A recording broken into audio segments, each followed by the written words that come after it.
এই জন্যে আমি বারবার আপনাদেরকে মনে করে একটা কথা, আমার জীবন থেকে উপলব্ধি করি একটা কথা, যে একমাত্র আল্লাহ ছাড়া এই পৃথিবীতে এবং পরকালে আমাদের আপন বলে কেউ নাই। বাকি সবাই সবার স্বার্থের জন্য আছে। মানুষ মানুষের অবস্থানকেই মূল্যায়ন করে, মানুষ মানুষের অবস্থানকেই মূল্যায়ন করে।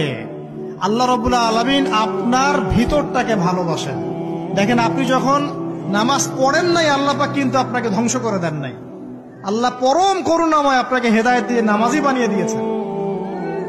জীবন অনেক পাপ করেছেন, ইনস্ট্যান্ট আল্লাহ পাক শাস্তি দিতে পারতেন, আল্লাহ পাক দেন নাই। আল্লাহ আপনাকে ভালোবাসেন, আল্লাহ আমাকে ভালোবাসেন।